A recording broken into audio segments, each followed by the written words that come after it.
Imagine you or your child has been diagnosed by a doctor, given a prescription that's been taken for years that has changed you or your child's life for the better.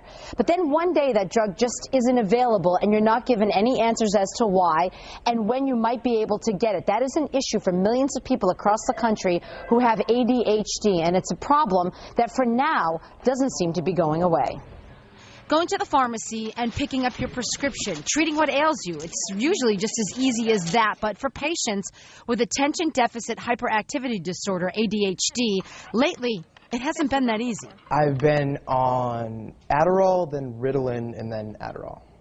And I've been on that since my freshman year of high school. William is a senior at a college in Boston and says that he started having trouble getting his meds last year. Called in my prescription, as I always do, and they said, we're not able to fill this at this time due to a back order and a lack of medicine, so you're going to have to wait. William says it was months before he could get the prescription, and it took a serious toll on him. My grades really took a nosedive.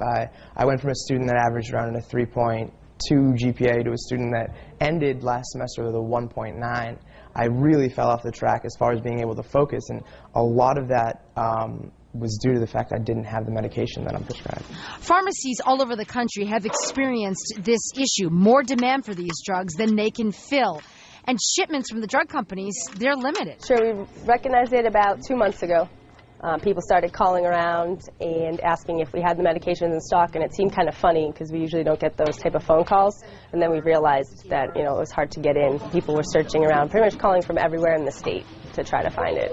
So it was very hard to find. Popular treatments for ADHD are listed on the FDA's drug shortage list, things like Adderall and other amphetamine stimulants in certain doses.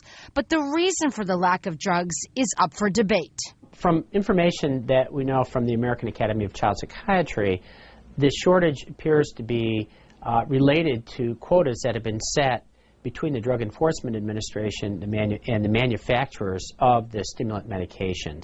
See, the DEA controls how many active ingredients of a controlled substance like ADHD stimulants is sold to drug companies in order to manufacture enough drugs for the country's legitimate need and curb abuse.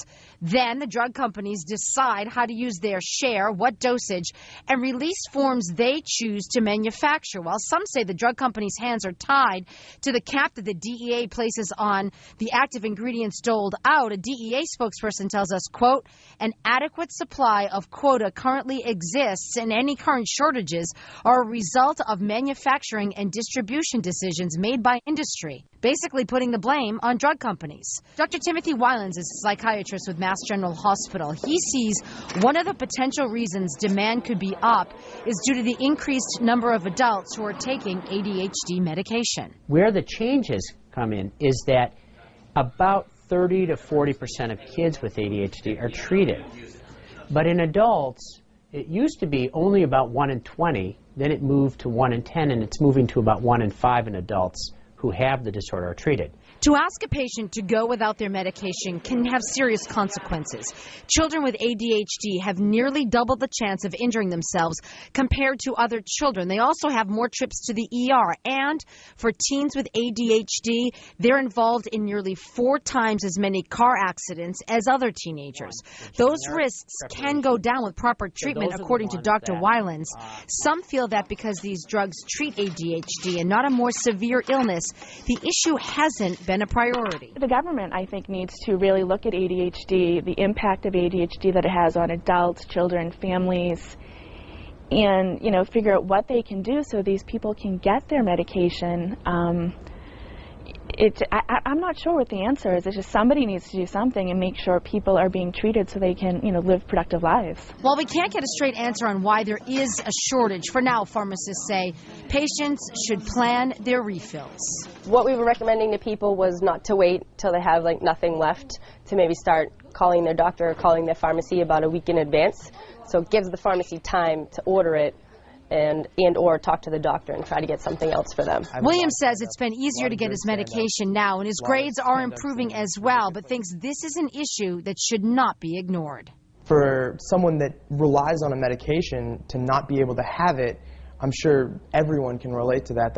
It's pretty difficult to be able to deal with, issues or life or, problems that you may have when you're not able to receive a medication that you're prescribed.